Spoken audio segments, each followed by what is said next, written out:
Assalamualaikum warahmatullahi wabarakatuh. Perkenalkan, nama saya Lira Nur Latifani, NPM 2020-42-5022, kelas R3A, Program Studi Pendidikan Fisika Universitas Indra Prasta PGRI. Pada kesempatan kali ini, saya akan menjelaskan tentang reaktor nuklir dan penggunaan radioisotop. Video ini saya buat guna memenuhi tugas mata kuliah Fisika Modern. Apa itu reaktor nuklir? Reaktor nuklir adalah suatu tempat atau perangkat yang digunakan untuk membuat, mengatur, dan menjaga kesinambungan reaksi nuklir yang berantai pada laju yang tetap. Berbeda dengan bom nuklir yang reaksi berantainya terjadi pada orde pecahan detik dan tidak terkontrol. Reaktor nuklir digunakan untuk banyak tujuan. Saat ini, reaktor nuklir paling banyak digunakan untuk membangkitkan listrik. Komponen dasar dari reaktor nuklir adalah sebagai berikut. Yang pertama, bahan bakar nuklir berbentuk batang logam berisi bahan radioaktif yang berbentuk pelat. Yang kedua, moderator berfungsi menyerap energi neutron. Yang ketiga, reflektor berfungsi memantulkan kembali neutron. Yang keempat, pendingin berupa bahan gas atau logam cair untuk mengurangi energi panas dalam reaktor. Yang kelima, batang kendali berfungsi menyerap neutron untuk mengatur reaksi fisi. Yang keenam, perisai merupakan pelindung dari proses reaksi fisi yang berbahaya. Macam reaktor dapat dibedakan berdasarkan yang pertama menurut kegunaannya, yaitu ada reaktor daya, reaktor riset termasuk uji material dan latihan,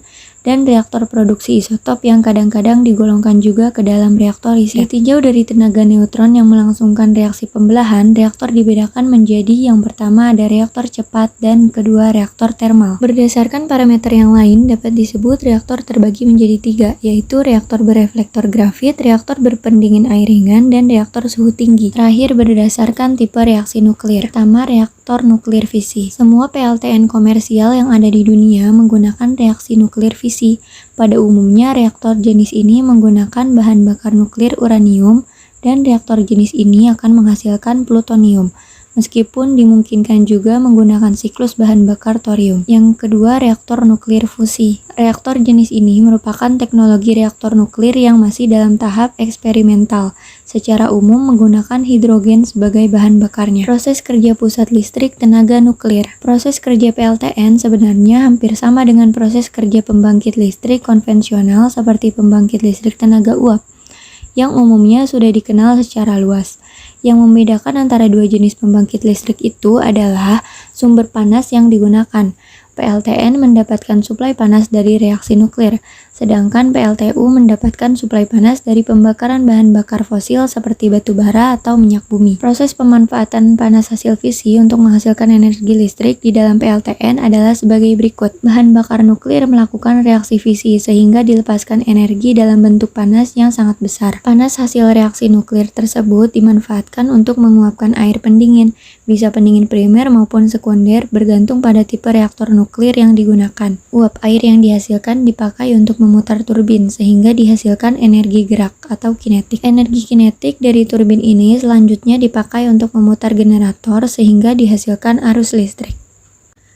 Baiklah, lanjut ke pembahasan kedua, yaitu penggunaan radioisotop. Apa sih radioisotop itu? Radioisotop adalah suatu isotop yang memancarkan zat radioaktif atau memiliki energi nuklir yang berlebih, sehingga membuatnya tidak stabil. Radioisotop dapat memancarkan radiasi seperti partikel alfa, partikel beta, atau sinar gamma. Dalam kehidupan sehari-hari, radioisotop sangat bermanfaat. Radioisotop dalam bidang kedokteran. Teknetium-99 disuntikan ke dalam pembuluh darah, kemudian diserap oleh jaringan yang rusak pada organ tertentu seperti jantung. Sebaliknya, Ti-201 akan diserap oleh jaringan sehat pada organ jantung.